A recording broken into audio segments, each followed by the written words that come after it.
다음에 이 부분에 있어서는 예치금 부분에 대해서 설명을 드리려고 합니다.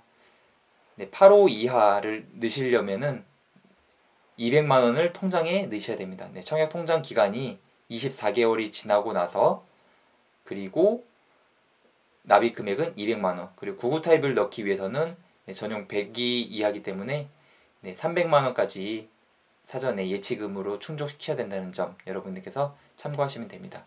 요즘에 대부분은 이제 주택 청약 종합저축이어가지고 보시면은 24개월이 경과하고 예치금 면적별 예치금 이상인자가 되기 때문에 요 면적에 따른 금액, 그러니까 300만 원 이상 있으면은 어느 면적에는 쓰실 수 있기 때문에 참고하시면 될 것 같습니다.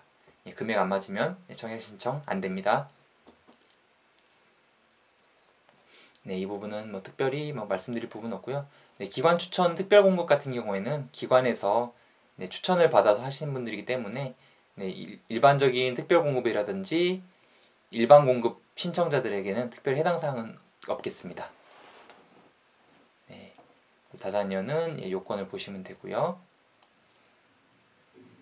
신혼부부 특별 공급도 요건에 맞게 쓰시면 되는데, 이제 많은 분들이 헷갈려 하시는 부분이 있어요. 신혼부부에서 이제 경쟁이 있을 경우에 이제 무엇이 우선이냐.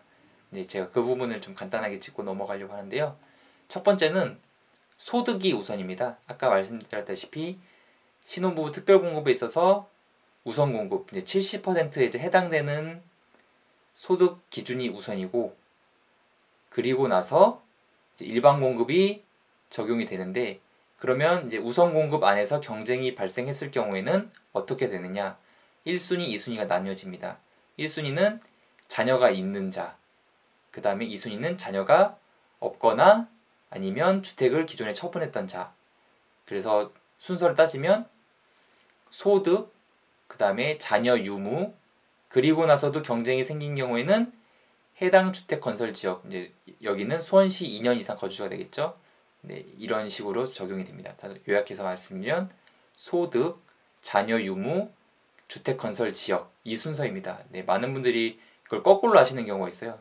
수원에 살아야 되고 자녀가 있어야 되고 소득이 있어야 된다 생각하시는데, 물론 결과적으로는 같아 보일 수 있지만 엄연히 이제 선발 방식이 좀 차이가 있다는 점 참고하시면 될 것 같습니다. 그리고 소득 기준이 이렇게 바뀌었어요. 기준소득과 일반 소득이 이제 2020년도 기준 있게 적용이 됐기 때문에 여러분들께서 이 금액을 가족 구성원에 맞게 보시면은 되십니다. 3인 이하 기준으로 보면은 맞벌이는 이제 월 소득 700만 원, 720만 원까지 되고, 그 다음에 상위 소득 같은 경우에는 맞벌이인 경우 월급으로 따지면 이제 964만 8천 원까지 인정이 되는 상황입니다. 그리고 노부모 부양 특별 공급, 이 요건은 살펴보시고, 그리고 이제 생애 최초 특별 공급에 대해서 많은 분들이 또 저희한테 이제 문의 주신 게, 이제 싱글이신데 나는 한 번도 집을 사지 않았기 때문에 생애 최초 특별 공급에 해당이 될 것 같다, 이제 이렇게 말씀하시는 분이 있으세요. 그래서 요건을 보시면은 현재 혼인 중이거나 미혼인 자녀가 있는 자만이 생애 최초 특별 공급을 쓸 수 있기 때문에 싱글 1인 가구는 신청하실 수가 없습니다. 그리고 소형 저가주택을 가지고 있을 경우에 이제 일반 공급 가점제 신청 시에는 무주택이지만 생애 최초 특별 공급에 있어서는 유주택자에 해당되는 점, 이거 참고하시면 안 됩니다. 내가 소형 저가주택 있다고 해서 나 무주택이지 생애 최초 되겠다 해서 신청하셔서 당첨되면 부적격이 됩니다. 생애 최초도 기준소득과 상위소득이 요건이 바뀌었습니다. 요것도 2020년도 기준이 적용된다는 점 참고하시면 되시고요. 일반 공급 신청 자격 및 유의사항은 여러분들께서 차근차근 읽어보시면 대부분 이제 이해하실 수 있는 부분이고요.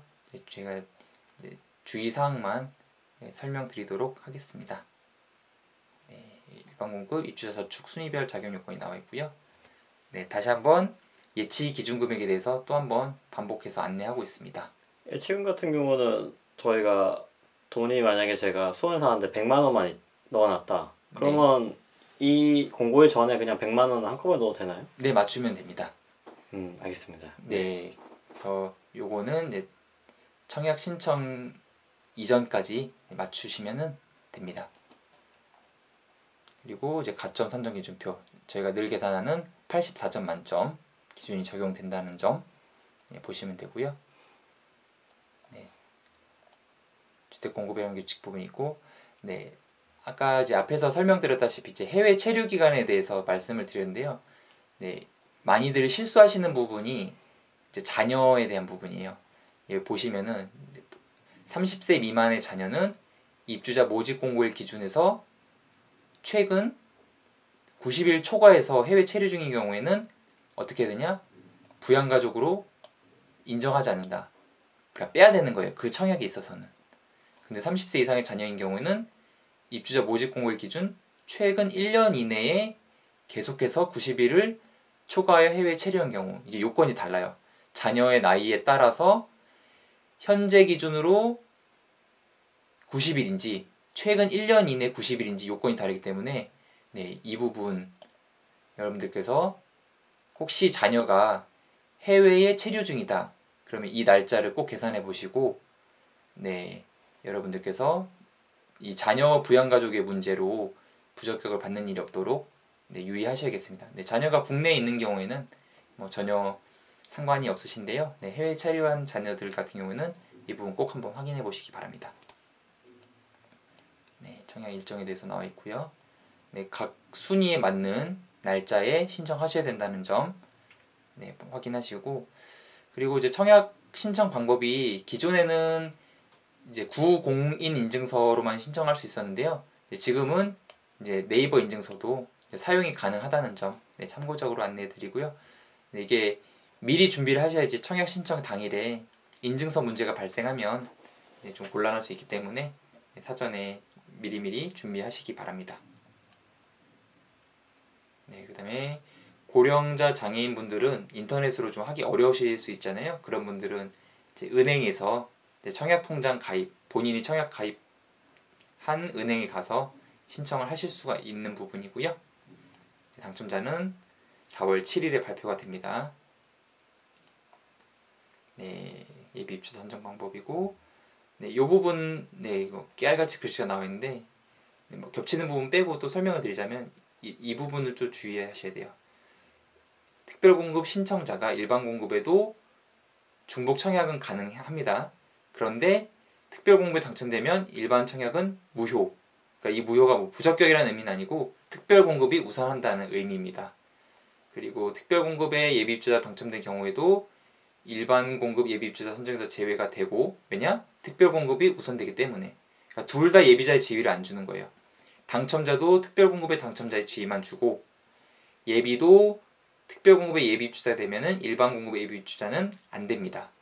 그리고 특별공급 신청자가 다른 특별공급 유형의 중복 청약 시에는 둘 다 무효 처리됩니다. 네, 이 부분 유의하셔야 되고, 또 특별공급은 무주택 세대 구성원에게 1세대 1주택입니다. 1인 1주택 아닙니다.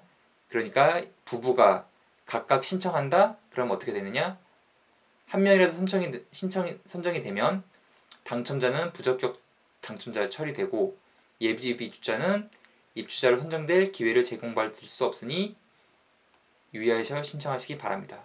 그러니까 부부가 한 명만 해야 되는 경우예요. 그러니까 서로 소통이 안 돼가지고 같은 유형의 같은 신혼특공에 한다거나, 아니면 남편은 신혼부부 특별공급을 신청하고 아내는 생애최초를 신청하고, 요건은 되실 수 있어요. 그런데 같은 세대 내에서 중복해서 청약 신청하면 안 된다는 점, 예, 이 부분은 매우 유의 깊게 보셔야 됩니다. 이런 부적격 사례도 굉장히 많다고 알려져 있거든요. 그래서 주의하시기 바랍니다. 길이 없으면 길을 개척하기 위해 구독이 필요합니다. 슈런티어! 네, 그리고 이 부분은 이제 당첨되고 나서 사전에 서류를 미리 체크하는 점. 보통은 이제 당첨자 발표하고 본 계약 체결하기 전에 서류 검증 시간이 있거든요. 네, 그 일정에 대해서 이제 안내가 돼 있는 부분입니다. 네, 어떤 서류를 제출해야 되는지 미리 살펴보시고, 네, 사실 이 서류들은 이제 당첨되고 나서 준비하셔도 되는 부분이기 때문에 이제 어떤 서류가 필요한지 네, 살펴보시면 되겠습니다. 네, 많은 서류들이 있습니다.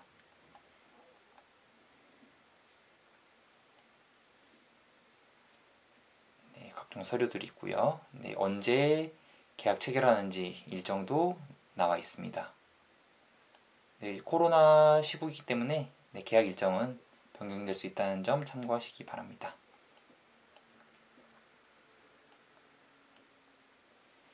네, 뭐 이중 당첨자, 부적격 당첨자 처리 어떻게 하는지 앞에서 설명한 사항이 발생했을 경우에 어떻게 되는지에 대해서 구체적으로 있는 부분인데 네, 이건 가볍게 살펴보시면 되겠습니다. 네, 소형 저가주택도 핵심에 대해서 아까 말씀을 드렸고요.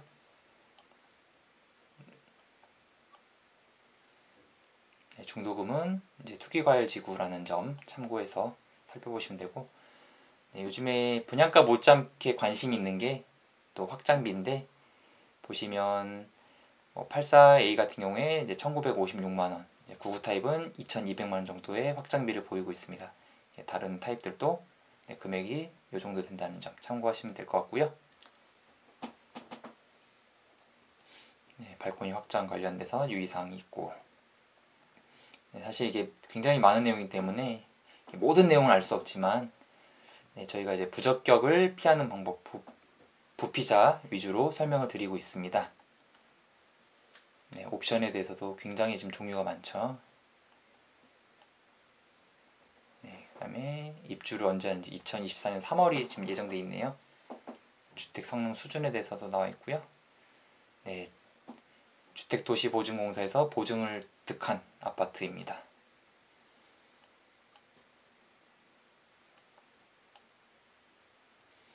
네, 그리고 끝부분에 보면은 이제 유의사항들이 나와 있어요. 사전에 꼭 여러분들께서 이제 임장이 필요한 이유이기도 한데요. 보시면은 많은 내용들이 있지만 이제 특이사항으로는 이제 서측에 SK 공장이 인접해서 소음, 악취 등이 발생할 수 있으므로 사전이 충분히 확인 후 계약을 체결하시기 바랍니다. 그래서 이 내용이 있기 때문에 나중에 여러분들이 입주하고 나서 이 부분에 대해서 민원을 제기하기는 어려운 부분이에요. 물론 이제 개선을 요청할 수 있지만 내가 이 부분을 몰랐다 이런 주장을 할 수가 없게끔 입주자 모집 공고문에 실었기 때문에 이 부분은 꼭 확인하셔야 됩니다. 그리고 초등학교 통합구역은 파장초등학교가 지금 예정돼 있고요. 향후에 이제 변경될 수 있다는 점, 다솔초가 아니라 파장초등학교라는 점이 모집 공고문에 명확하게 실려 있습니다. 그리고 뭐 디자인, 외관 계획, 뭐 공용시설 뭐 이런 것들은 뭐 몇 동 앞에 뭐 분리수거장이 있으니까 뭐 악취가 날 수 있다 뭐 이런 설명들이 대부분 나와 있는 부분들입니다. 네, 이렇게 해서 저희가 가볍게 북수원자이 렉스비아에서 부적격을 피하는 방법 위주로 살펴보았습니다.